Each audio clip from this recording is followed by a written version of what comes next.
So this evening, as usual, we have a guided meditation, and I always like to have a theme for the guided meditation. And the theme for this one is really something that came out of my recent retreat. We are the monks and nuns, the monastery, all around the world actually. Buddhist monastics are observing the 3-month annual rains retreat called the Vasa or Vasana. And during that we focus on meditation and contemplation and spending time with ourselves, and usually not travelling. And we, at the Newbury Buddhist Monastery, where I'm the senior monk, we have 2-week personal retreats where we stay on our own for 2 weeks, and people organise the food for us, so we don't have to come out for the food for the lunch each day. They organise that for us, so it's great. And it's actually finishing in 2 weeks. It's always a great teaching because it goes so fast. You know, it just feels like it's begun and now it's finished. So that's the 3 months retreat. And during that time, I did my 2-week retreat, not in the hut that I stay in. It's actually Ajahn Brahm's hut. I'm a tenant, but not really. He's not here very often. So looking after it. And I chose to do my 2-week retreat in the meditation centre. We have a new meditation centre at Newbury Monastery, and it's called SOS, which is a great acronym anyway, but it doesn't mean what you think. It means the Sanctuary of Stillness, and that was a name that was coined by Ajahn Brahm. And of course, stillness is one of his signature words, for sure. So, and I was reflecting on one of the theme that came to me during that retreat was being at home with myself, you know, letting go of the past and the future, and then feeling at home with myself, the sense of acceptance, of being at ease, comfortable with oneself. And for me too, of putting down responsibilities and duties. I think we all have things that we have to do. And as a senior monk, I have a few. And we go inside. And this is a very important place to look for meditation, for life really, is to look for happiness inside, not out there in the world. I always say we're giving happiness to those things that we enjoy in the world. Not everybody enjoys those things. In fact, for some people it can be the complete opposite. Your favourite food may be somebody else's, worst nightmare. So anyway, and of course, when we go inside, and of course the weather was very supportive. We actually had snow during my retreat on the 26th of August. We had snow that settled on the ground. It was one of the best falls of snow this year. They haven't been very good for a few years. And so it's a sense of going inside and being safe and secure inside, like an inner refuge, no matter what's happening outside. And of course, when we have an inner refuge, it sort of gives us strength and also a sense of being able to cope with things when they come and go. And so I'll lead a meditation based on that sort of experience or that theme really, and see if you find it useful for your meditation. This idea of a home within is a very common one that many meditation teachers have taught, and it's very similar reminded me really of the Buddha's teaching of being an island, and I'll read that out in a minute, because when the Buddha gave this teaching, and I'll read it so some of you may not know it.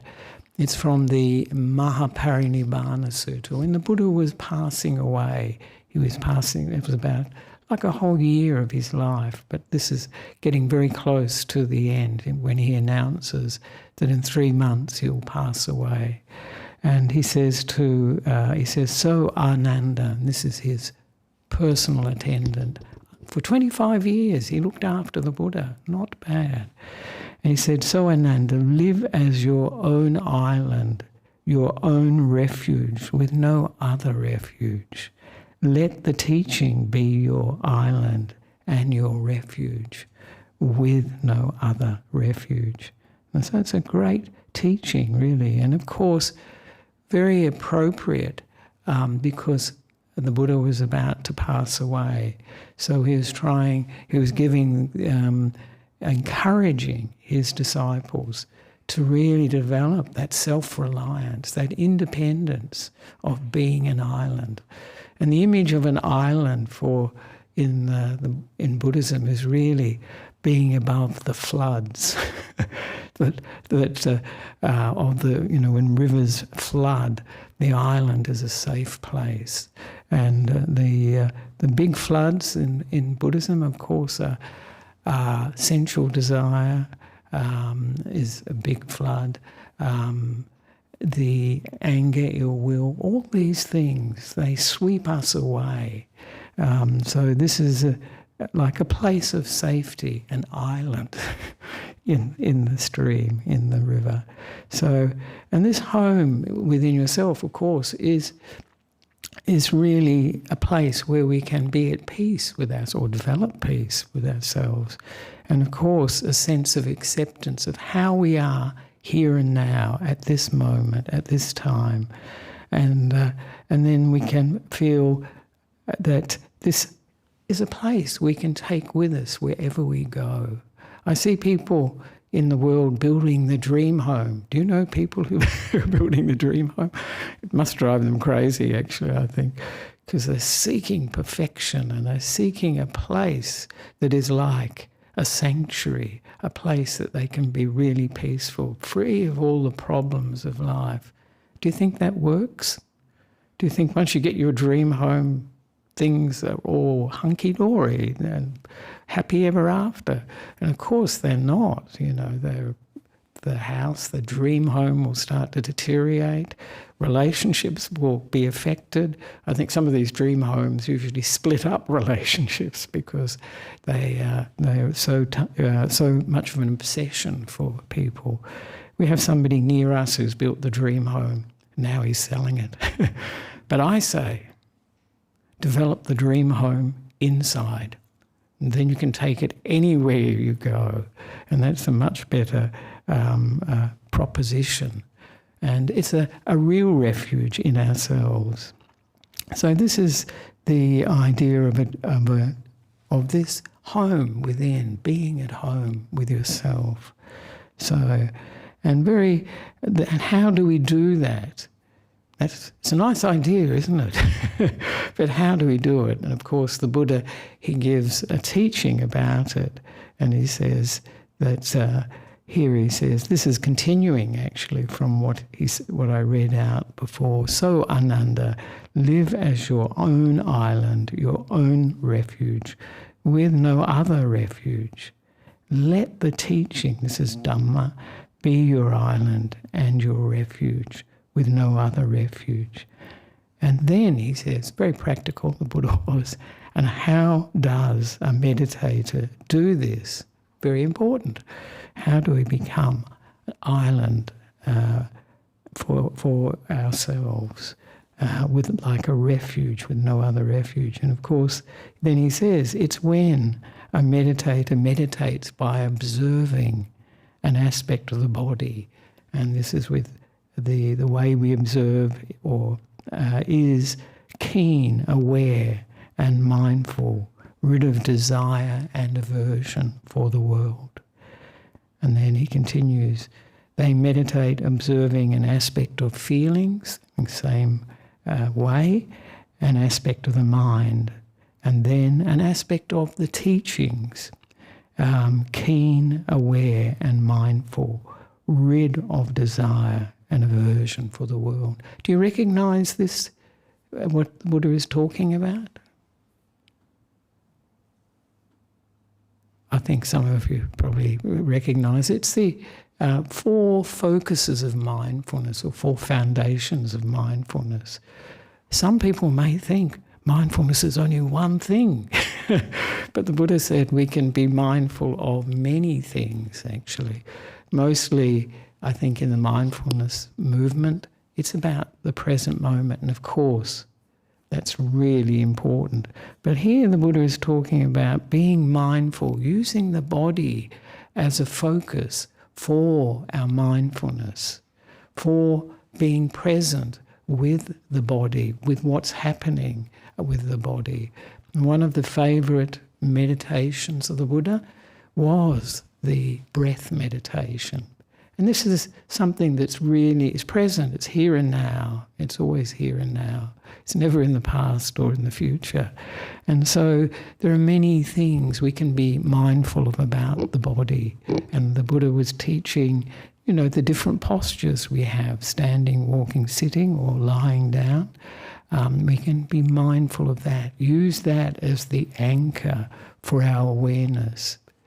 This mindfulness, and the definition I like, is keeping something in mind. In this case, the object is, say, for instance, the body. You can be aware of the body generally, or you can be aware of an aspect of the body, like the breath. Or you can be aware of the activities of the body when we're moving, when we're eating, when we're going to the toilet, whatever it is, just being there with it. So this is ways we can anchor the mindfulness. But there are other focuses for the mindfulness. And of course, that's the feelings.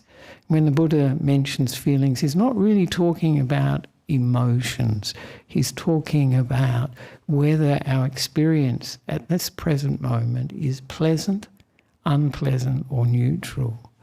And so this can be an anchor for our mindfulness. And the third one, and a very important one, having mindfulness of the mind. And this is called usually Chitta Nupassana. It's very famous. And this is where we're aware of the states of mind that we're experiencing. We're aware of the thinking that's going on. We're aware of whether the mind's wholesome or unwholesome. And it can be aware all the way up to, very deep meditation. We know what's going on in the mind. And I like to call this really self-awareness, because if we don't have self-awareness, if we don't know what's going on in our minds, how will we progress? How will we develop? Because we need to know whether it's a negative state, basically, a negative state of mind, or a positive state of mind at least. So it's very, very important. And the last aspect, of course, is the mindfulness of the teachings. This is Dhamma Nupassana. And this is where we can look at our experience in the present moment through the Buddha's teachings. So we can recognize, for instance, in meditation, there's a hindrance, an obstacle to the meditation. And the Buddha talked about 5 hindrances, not just one, but 5 of them. That's pretty. And the gang of 5, you might say. And so we can use these teachings. And of course, this focus of looking at Dhamma is looking at things like this body and mind, the 5 aspects of this body and mind, the khandhas. It's looking at sense experience, seeing, hearing, smelling, tasting and touching in the mind. It's looking at the 7 factors of awakening. These are like the meditation steps, really, but when they really take off, they lead to enlightenment. And then, of course, the last one, the 4 Noble Truths, the Noble Eightfold Path. And this is the whole of the path for Buddhism, the practice part of the path. So this is the 4 focuses of mindfulness. But tonight we will look at we'll use, as usual, the body mainly, because it's a very good way to anchor ourselves in the present. And so this is usually the breath. And it's good to I mean, some of the other teachers that teach about the idea of this home, is very, very, can be very inspiring. Have any of you heard of Thich Nhat Hanh? He's so famous, but I do hear people say no. And he has a famous motto almost. There's a song, evidently. There's a song that goes with it called, "I have arrived. I am at home." I'm home, actually. And feeling at home is being in the here and now. This is what he's teaching. And of course, this is a present moment. And because if we are at home, we'll feel comfortable with the here and now. And of course, it brings a sense of peace. And he mentions that without this peace, without this presence, then joy and happiness, we can't experience those. And he's talking about, yes, the mindfulness of the breath and the body, and he's talking about the body and mind being together.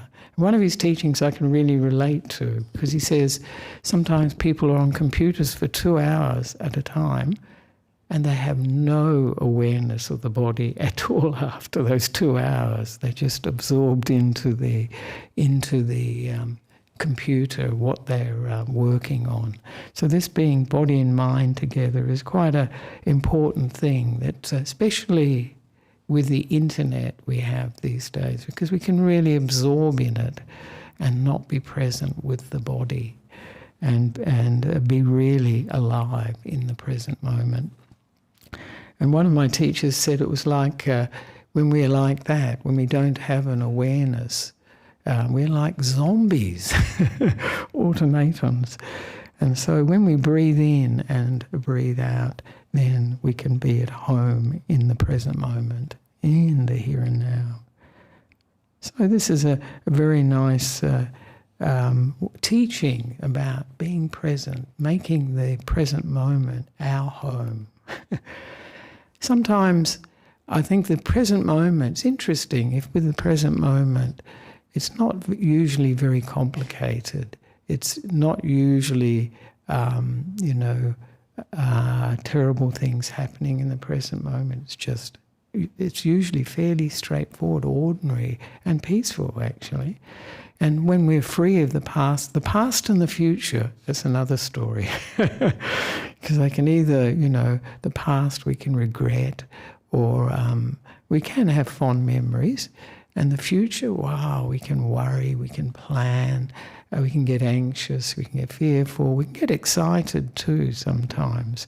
So this present moment is actually a place of safety and peace, actually. And the more the thing is that we're so unaccustomed to being in the present, we wander off to the past and the future a lot. So this is a real sanctuary for us, a home for us. And, yep, it's getting a bit late, so I think maybe I'll just read this one too. This is from Ajahn Chah, famous Thai meditation master, and he's talking about our real home. So Thich Nhat Hanh's talking about our true home, I think. Yeah, true home. And he says, anyone can build a house of wooden bricks, but the Buddha taught that sort of home is not our real home. Interesting. It's only nominally ours. It's home in the world, and it follows the ways of the world. Our real home is inner peace. An external material home may well be pretty, but it's not very peaceful. There's this worry and then that, this anxiety and then that. So we say it's not our real home. It's external to us. Sooner or later, we'll have to give it up. It's not a place we can live in permanently because it doesn't truly belong to us. It belongs to the world. And then he says, our body is the same. Isn't that interesting? Another house. So that gives you some sort of like a background to this being at home with yourself. Actually, there's some nice, well, maybe I'll just say it, some nice quotes too I like from Byron Katie too that are nice. There is no security for those who seek it outside of themselves. Because if we're depending on things in the world, others, material things, they will change, they can pass away. And very importantly, what she says here too, when you discover that all happiness is inside you, the wanting and needing is over, then life gets exciting. I like that one. And I think this is a good one too. If you think the cause of your problem is out there, you'll try to solve it from the outside. Take the shortcut. Solve it from within. And of course that's true. There are problems in the world, I must say. There definitely are. And we should do what we can. But a lot of the problems we have are really ones we can only resolve within ourselves. And she says, peace doesn't require two people, it requires only one. It has to be you.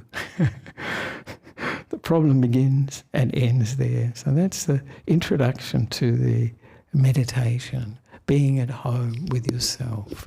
So now we can find a comfortable posture, just see if we're comfortable the way we are, And this meditation will be for about 40 minutes, I think, 30 or 40 minutes. So if you're comfortable, we can close the eyes or have them half closed. If you're feeling tired, it's a good idea. And we can come into the present moment. The past is just a memory, and the future is just a dream. Just to be here. Nothing we need to do now, and there's nowhere we need to go. We're just here and now. Being here and now.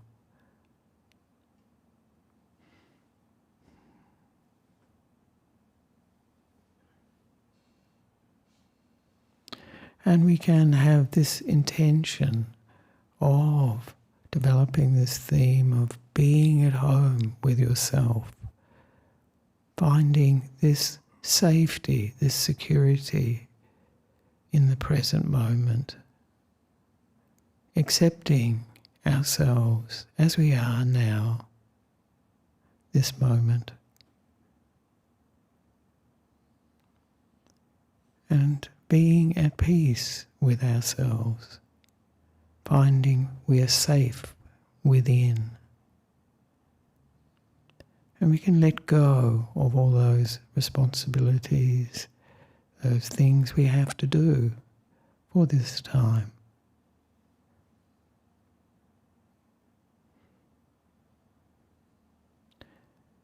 And we can get in contact with a feeling that may come up when we think of this inner home, this refuge within, this place of peace, this place of safety.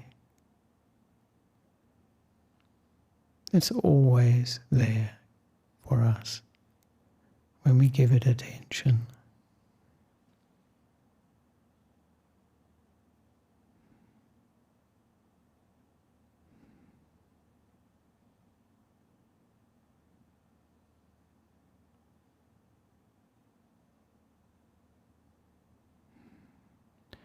And now we can be at home with the body by relaxing the body mentally, starting at the top of the head, the sides of the head and the back of the head, soothing and relaxing these areas like a mental massage.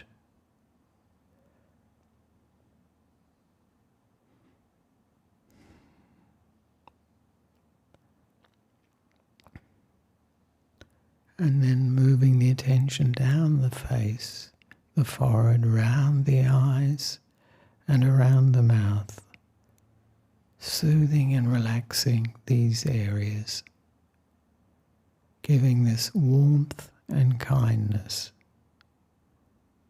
just allowing them to relax. Then moving down to the neck, all around it, and soothing the neck, relaxing it.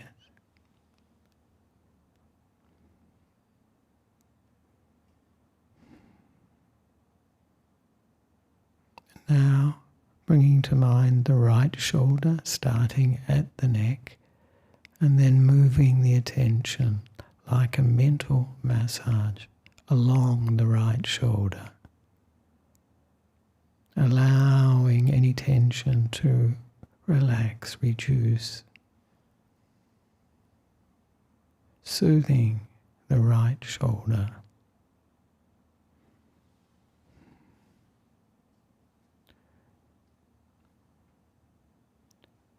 So that it feels comfortable, being at home with it just. And then bringing to mind the right arm, hand and fingers, and giving them this mental massage, really letting them relax, soothing them with this mental massage.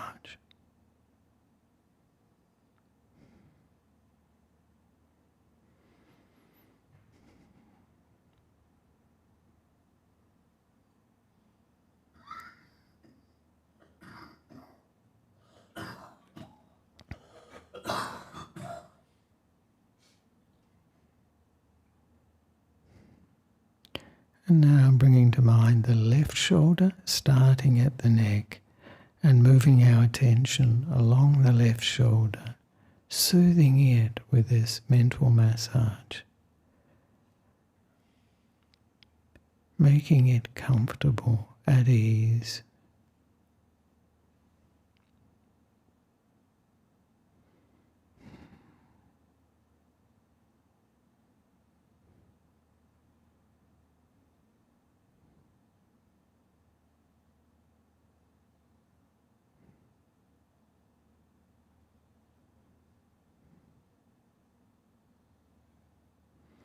Now I'm bringing to mind the left arm, starting at the top of the left arm and moving our attention down the left arm to the hands and fingers with this relaxing, warm attention. Being at home with our left arm, being there for our left arm.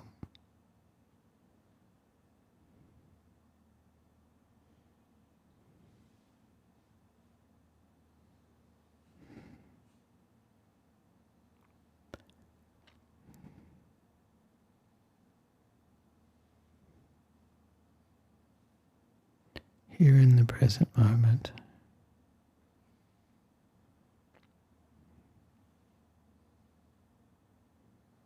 Now we can bring to mind the back, starting just below the shoulders and moving our attention down the back from side to side, moving down, soothing, relaxing, mentally massaging the back. Being present with the back.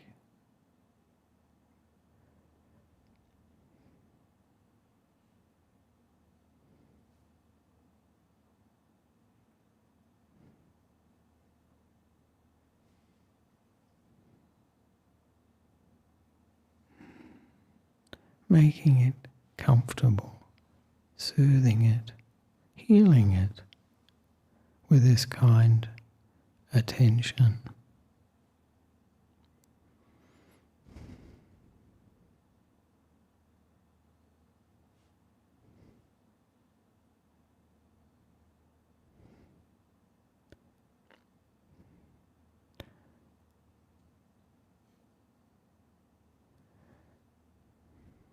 And now bringing to mind the front of the body, starting below the shoulders, and moving our attention down the front of the body,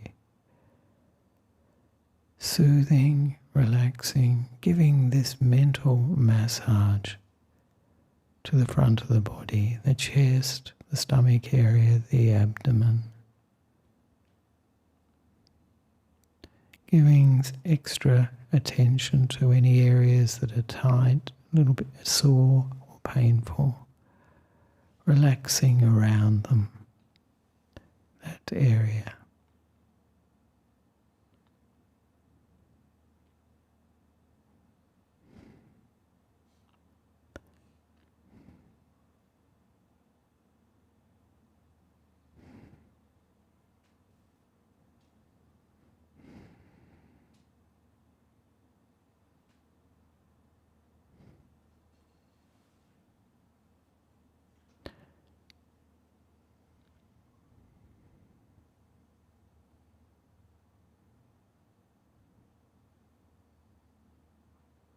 Now bringing to mind the right leg, starting at the top of the right leg and moving our attention down the right leg, all around it, down to the ankle, the foot and the toes, soothing, relaxing and mentally massaging the right leg.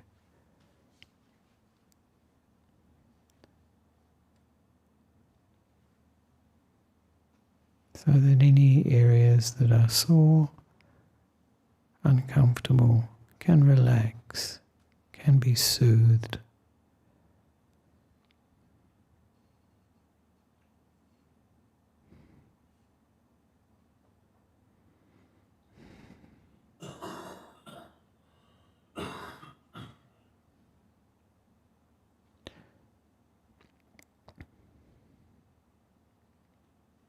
Now bringing to mind the left leg, starting at the top of the left leg and moving our attention down the left leg, all around it, to the ankle, the foot and the toes, and soothing the left leg with this warm, relaxing, kind attention, like a mental massage.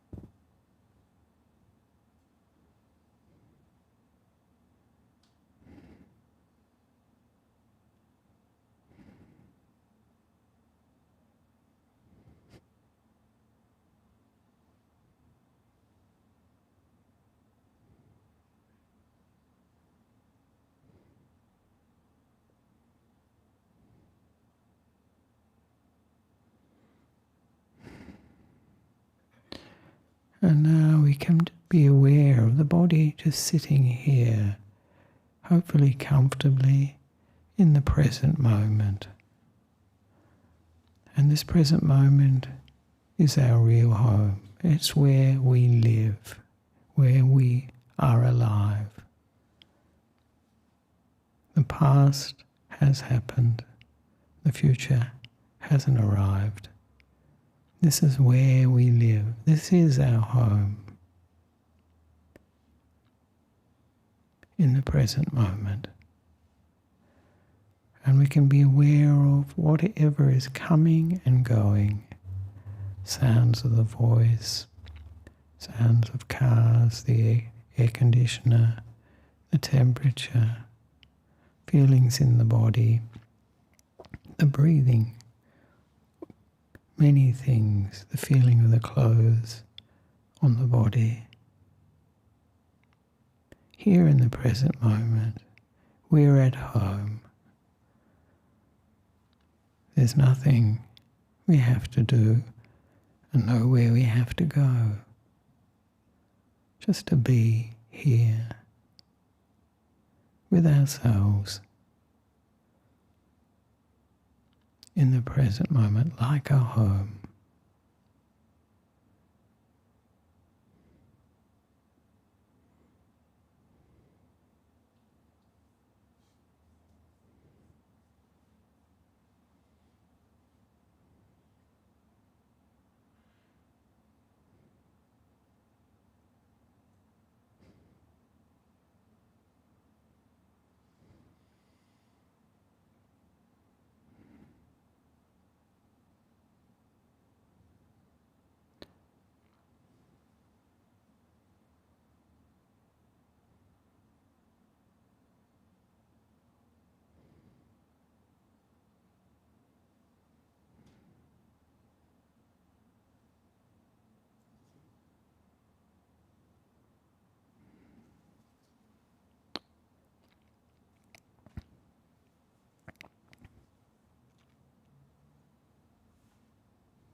And when we become aware of it, when the breath comes to our attention, we can be with the breath, be at home with the breath coming in and going out.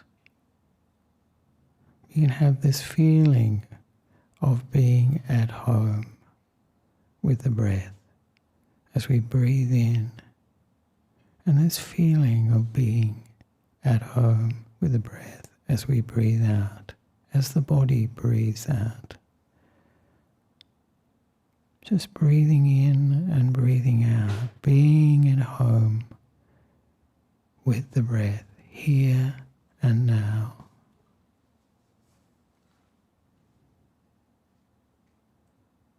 Perfectly safe.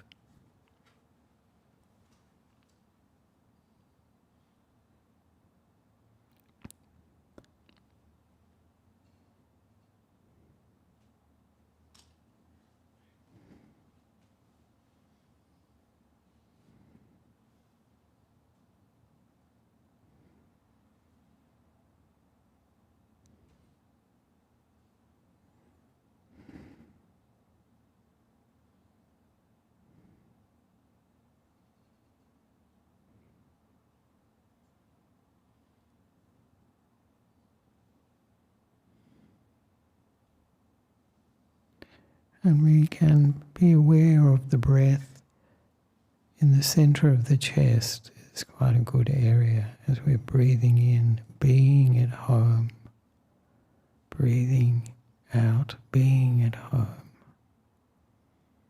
at home.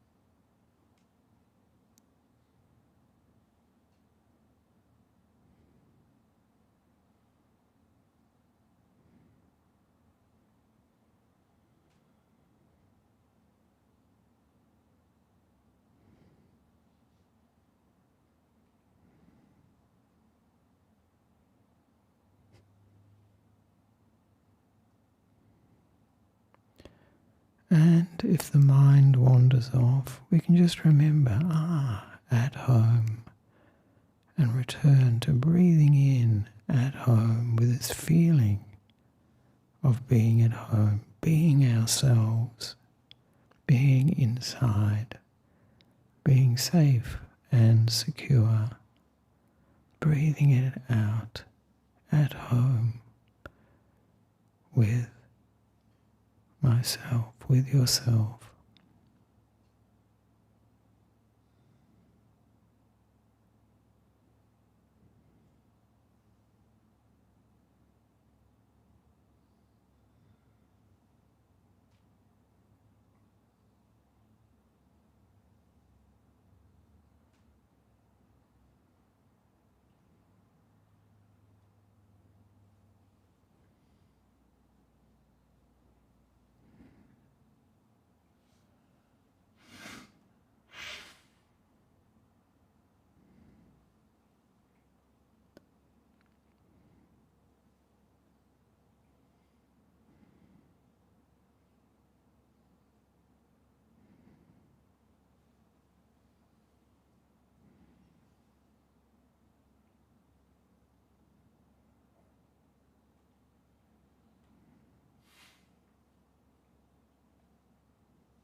And now, as we're coming close to the end of the meditation, we can share whatever we've experienced in the meditation.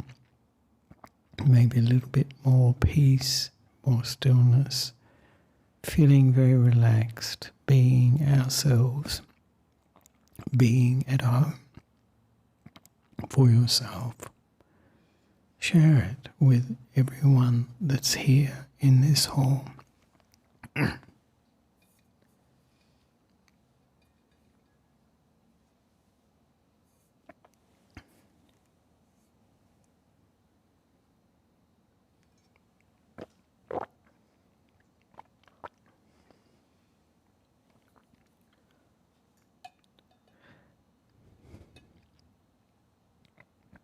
And we can expand this sharing of this feeling, whatever we experienced, of being at home with ourselves, beyond this hall, to all the people, all the animals, birds, insects, unseen beings around this hall.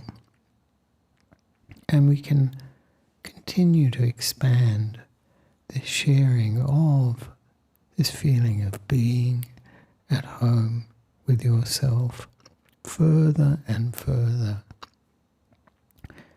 that all beings may have this peace of being themselves, of having this inner home, this inner refuge, no matter what they're experiencing.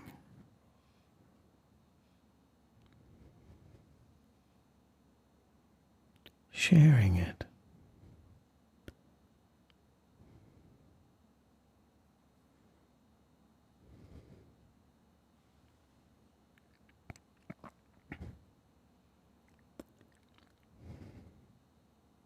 Giving this gift of this feeling of being at home with yourself.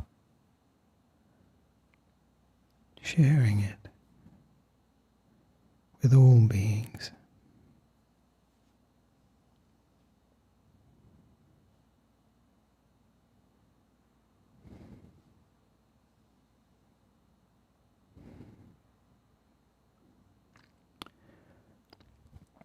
And now we can come back to ourselves and have this aspiration, this intention to develop more of this being at home with yourself, wherever we are, and as much as possible, the sense of peace, of being at peace with ourselves,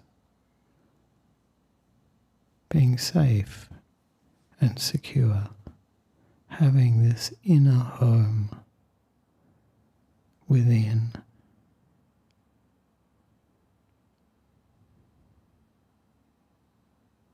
And speaking and acting, doing things from this sense of our inner home.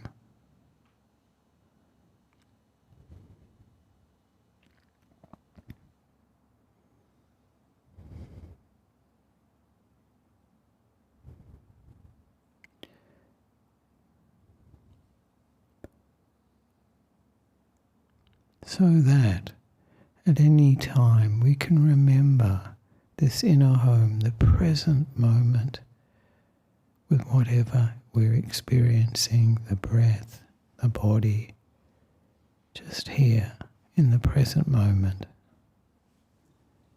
wherever, whenever.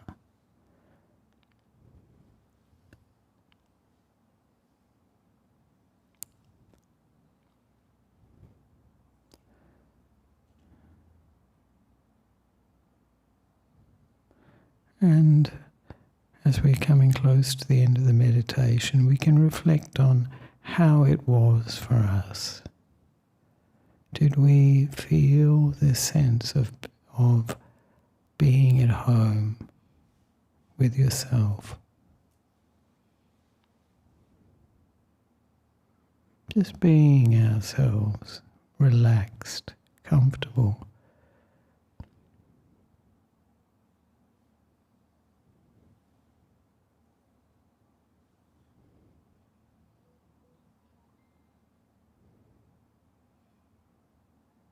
And we can reflect on what sorts of feelings came up for us, or not.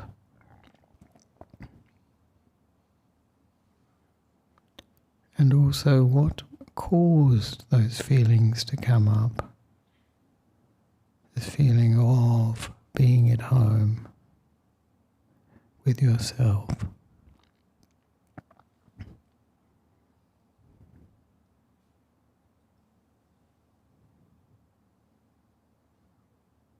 And anything else we learned from the meditation.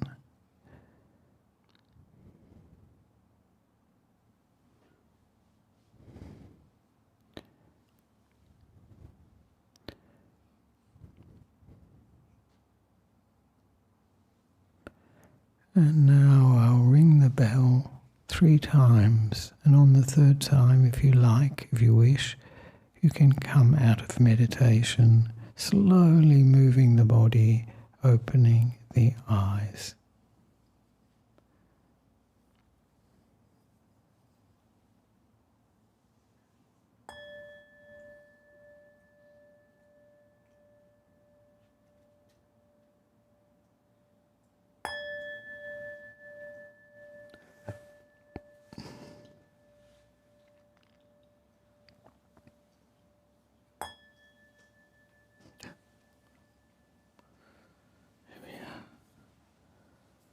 Ooh.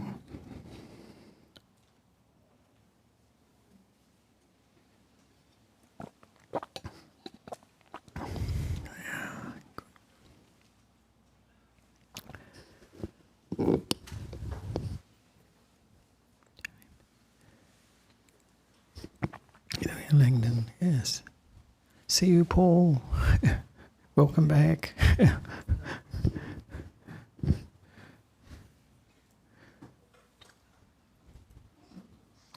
Thank you, Ajahn. Thank you, Langdon. Yes, good. Thanks everyone online. Now that we're all feeling more at home, quick few announcements. Tomorrow night there's another meditation session here at 7:30 with our lay teacher Andrew, if you'd like to come along and sit again. And then this next weekend, the Sunday Dhamma talk will be given by Venerable Pasarika, and next Monday night's guided meditation by Ajahn Sadharo. There are other opportunities to meditate during the week by joining the online group through Discord. You can find out more about that through our website or the BSV newsletter. There are a couple of retreats at the Sanctuary of Stillness, the Meditation Retreat Centre at Newbury coming up. You do need to be a BSV member to attend those, but just to give you a heads up on those, there's one coming up. I had them here in the program before. Here they are. So 31st of October to the 4th of November, there is a 5-day retreat at SOS with Ajahn Sunyo.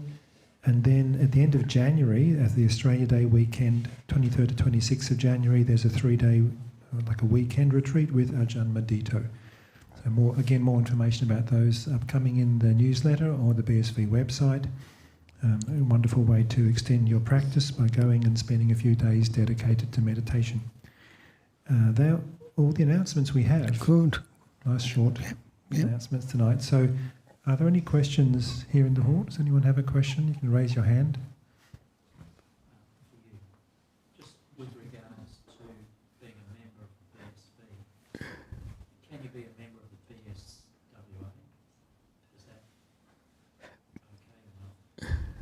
or not? There is a connection between the Buddhist Society of Western Australia and the Buddhist Society of Victoria, so they can come to our retreats and almost like members, and the same for us, I think, at their retreats too. Mutually, reciprocal, yeah. You just need to check both with of them. that. The question was about if you're a member of the BSWA, are you still able to access the retreats through the BSV? Yes. And our understanding is that probably that's possible. You just need to maybe just check with the event coordinators when you apply. I might just go to this. There is an online question. All right. Yeah.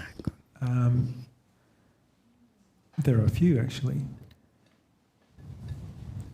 Good night. Yeah. In fact, there are a lot of questions tonight online.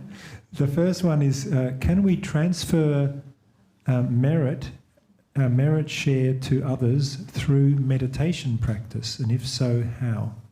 Oh, right. Can we share a merit or dedicate merit from meditation practice to others? I actually do that quite a lot.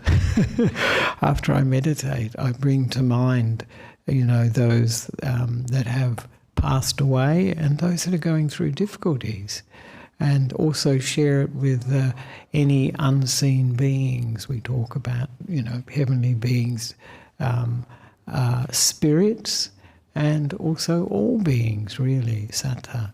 So, I often do. And I think meditation is where we're really developing the mind. And this is a sort of a positive energy that we can experience. I think each and every one of you has probably met people who are so friendly, who are so kind, and you can feel it.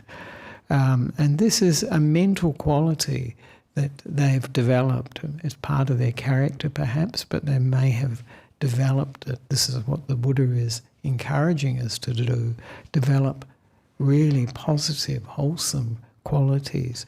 And these can touch other people, and particularly if the mind gets very still, very peaceful, it becomes more powerful. And then when we sort of radiate this sharing like we did to other beings, it can have really quite an impact. And I always remember my first teaching assignment, as it were, as a monk at our near the Ajahn Brahm's monastery in Western Australia, in Armidale. And I was teaching there, and I was doing the introduction, and the meditation was it wasn't to do with metta. I can't remember what it was about, actually, that one. But then when I was doing the introduction, I started to get these waves of metta, this loving kindness, friendliness, just filling the body. I thought, where is this coming from? I'm not focusing on loving kindness. And it was just huge waves.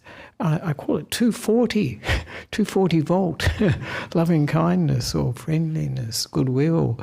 And, naturally I think of my teacher, Ajahn Brahm. However, later I realised there was one of the meditators there, Pauline, who was that was her main practice, was loving kindness. So yes, these mind states we develop in meditation, this peace, this stillness, really gives power to the mind and can be felt by others. And the way that it can affect those that have passed away, for instance, is if they can be aware of what we're doing, of that connection, then they can rejoice in it and they can feel happy. And when they feel happy, and then this is good karma for them. And it may even allow them to, as it were, get an upgrade to a better rebirth if they need it. But so we can touch other beings through our minds. And these positive emotions, sometimes we even see, we can feel when people are very angry, upset, they walk into the room and it's almost like the temperature changes around them when they're in that state. So it is possible to touch others. And this is very, very valuable for your meditation practice, because when we give, when we share with others, it feels we're actually doing something. We feel like we're doing something for other people. It's not just for us, it's for them too. And it is a very good feeling, and actually it brings a sense of purpose, a sense of meaning, and actually can bring more happiness to us too. You know, think, I'm not only doing this for myself. Because sometimes people say that, don't they? Oh, it's so selfish. This meditation, you're only doing it for yourself, only thinking of yourself. But really, this is, and when you think of it, isn't it, the Buddha, from this one person meditating under a tree, the Bodhi tree, and look how he's affected so many people, and had this really drive to, out of compassion for us, to care for us. He said he continued to meditate and practice meditation as an example and out of compassion for future generation. So it's for us too. This is one person meditating. So this meditation can be very, very powerful. Of course, the Buddha touches beings in many different states of existence. You know, these, we say human beings, even animals can be affected by someone's kindness. And you can see that, you know, with dogs and pets and so on. Some people, they just, for animals, are drawn to. And this is usually somebody with a lot of kindness, of metta. And this is coming from the mind, but it'll come out through the speech and action too. So these are very positive mind states we can develop, habits really, that will become part of our character when we develop them more and more. We can develop anything really in the mind, whether it be positive or negative. Better to do the positive, because that will lead to happiness for us and others as well. So, great. All right. Is that, yep, okay. Any questions in the hall? Yeah. Just quickly squeeze in another question from online. Yeah. Probably one that a lot of people can relate to. Oh, good. I know Good that night. only Dhamma is the true refuge, yet I still take up refuge in external things. How do I overcome this? In meditation there is some peace, but outside I still pursue what brings dukkha.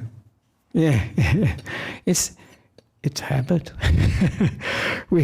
I was saying today to people that you know, the meditation centres, the Buddhist centres, spiritual centres, monasteries are small compared to Chadstone, compared to football stadiums, compared to tennis stadiums, compared to race courses. We have one really nearby. All these things. So people are used to looking for happiness from the senses.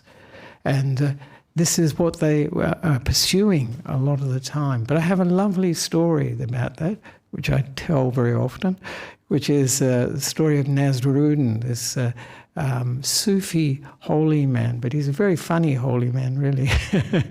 And one day he was outside his house and he was looking around on the ground outside the house.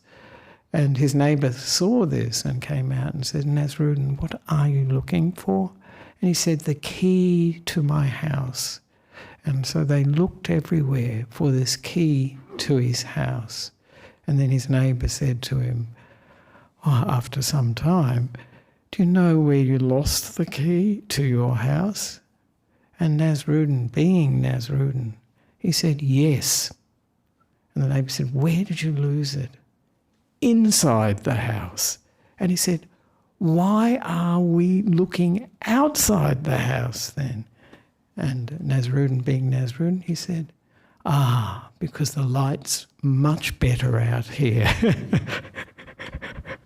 And we're the same. We're looking for happiness out under the light of the five senses, our experiences, the senses. Everyone knows, when you say to people, where does happiness come from? What's the answer? Yes. Inside. Everybody knows that. but we still, out of habit, we go outside to search for it.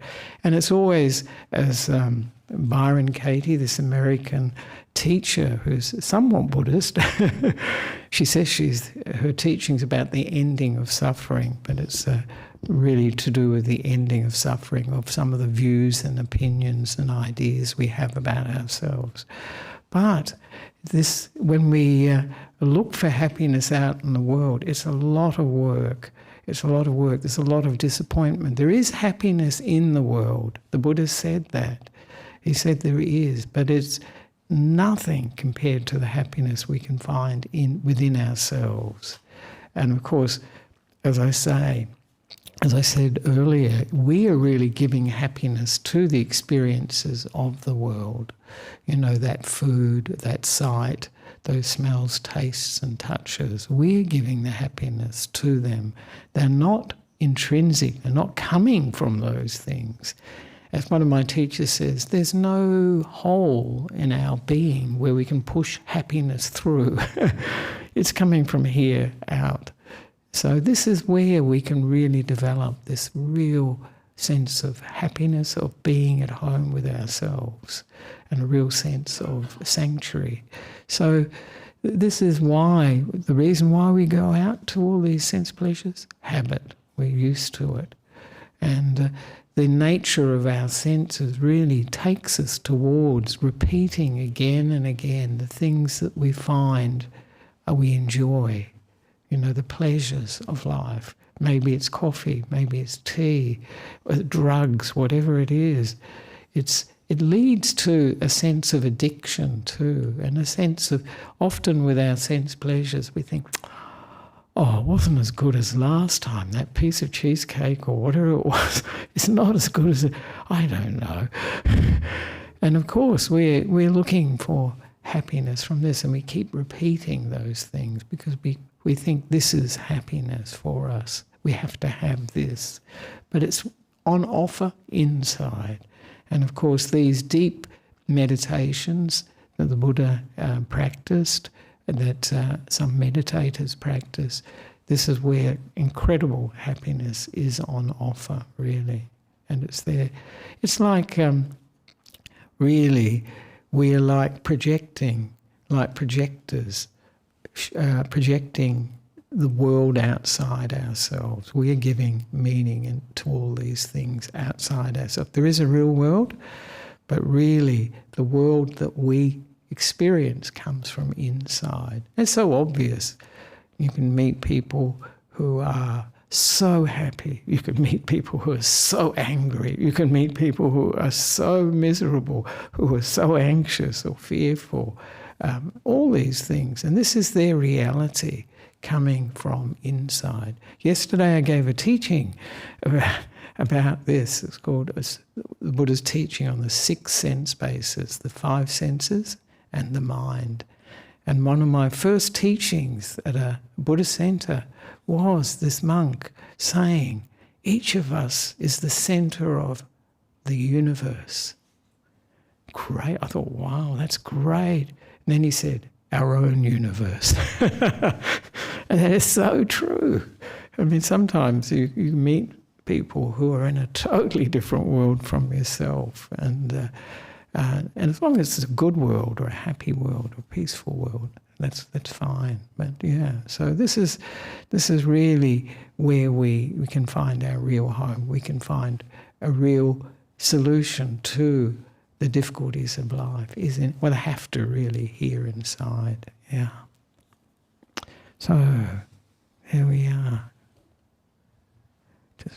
I realise people probably want to move along. So if you're in here in the hall and you do want to head off, feel free. Otherwise, one more question. One more question. It's 8:54. That is just meditation related. Yep. Good. If we have time for more, may I ask what your view is, Ajahn, of the Nietzschean order that says that the best meditation can be got through chanting Nam-myo Renga, etc., etc. Oh, right, Nichiren. Yeah, I've heard of Nichiren, and there are quite a few different groups that do chanting, and that's their main practice.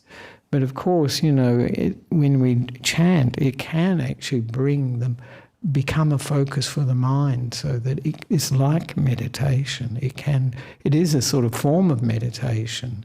And I think all of you probably have heard of mantras, for meditation.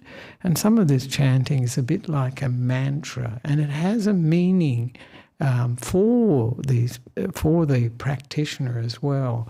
So it allows them to really, for the mind to let go of a lot of the world and just be with that chanting and find that stillness. This is another word for when the mind starts to come together in chanting, that chant, whatever it be, the Nichiren one. But we, in Buddhism too, we use this is the form of Buddhism, and we use mantras too. You can use anything that's meaningful. But so this chanting can lead to the mind becoming very peaceful, very still, and creating a sense of security too for that person, So it turns into a meditation, I would say, if people really chant it wholeheartedly. I think Tina Turner was she Nichiren? Oh, no, she was Tibetan, I think. Tibetan Buddhism, wasn't it? I think, yeah. Yeah, so this chanting can be something that brings peace to the mind. When people are very upset or worried or whatever, or if even when during meditation, if we're having a lot of thinking, just to bring to mind a Buddhist chant like Namo Tassa Bhagavato Arahato Samma Sambuddhassa, homage to the Blessed Noble and Perfectly Awakened One, can still steady the mind. And some people, for meditation practice, before they do it, I do actually, I do some chanting quite often. In the evening I do it, and I alternate between the language of the Buddhist scriptures and the English translation. So it's a good way to steady the mind and then go into the meditation and clear the mind too, because we can just be with the chanting and let go of the past and the future. So I think these Nichiren people who are chanting, they must get something out of it. Otherwise they wouldn't do it. And I think something like this can become the meditation object. And it reminds me of an experiment. Ajahn Brahm mentions it actually. This, I think, American psychologist, and he got people he was paying people to look at a blue vase, just a blue vase. And some of them couldn't do it, even though they were being paid. But others were doing it. And the vase started to really glow, become really beautiful, and start to fill the mind with just this blue vase. So really, for meditation, the object isn't so important. The process that's happening is the mind coming together, focusing, not forcefully, by itself, because it's really starting to see the beauty in the object. When I teach, for instance, using the feeling with the breath, it's really to make the breath more attractive, more interesting. And the point that the Buddha was making is that when we can stay with the breath long enough, he says this automatic process takes over, that this gladness comes up, pamuja, then this really intense joy or delightful joy, delightful feeling, piti, and then the body and the mind get very tranquil, very peaceful, and then when the body and mind, then the body can actually feel as if it's disappeared, and then the mind can get this great happiness in it. And then the mind comes together with that happiness and that joy and becomes one-pointed. Everything else drops out. All the senses, the 5 senses drop away. And then the meditator is in the mind, within the mind. And this is what Ajahn Chah is really talking about when he talks about peace, being within the mind with this singleness of experience, because this is what these deep meditations lead to, just that feeling of joy and happiness. No observer, not us. Like we're used to being the one that's looking and seeing the objects or seeing things around us, but it is just the experiencing, no I in that a very, very, very, very reduced sense of this I, the observer. So it's just experience oneness. So this is what's possible with this meditation. And so the object, as I say, is not so important. That if it's more meaningful, easier to stay with, isn't it? If we think something silly, then it probably won't work so well. Actually, it would undermine it. So very good too. So we can use almost anything. So I don't know if you're going to start looking for blue vases. Don't think it matters what colour they are. So thank you for that question. I think it's a good question. I know this is interesting. People who just do chanting, that's their practice. You think, wow, that's it. So anyway, I think that's it for this evening. And thank you for coming. And hopefully you can take a bit of your being at home with yourselves, home with you, everywhere with you, and use that feeling. The reason I focus on the chest is because this is where often these positive emotions are really felt.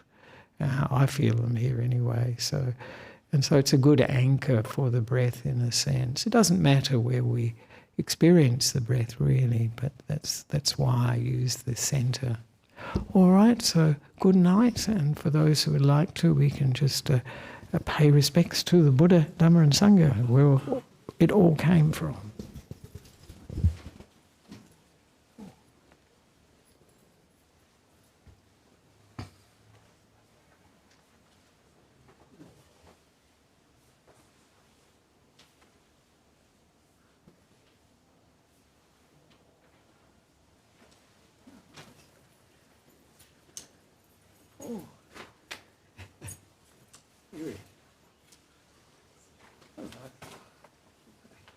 Big bag.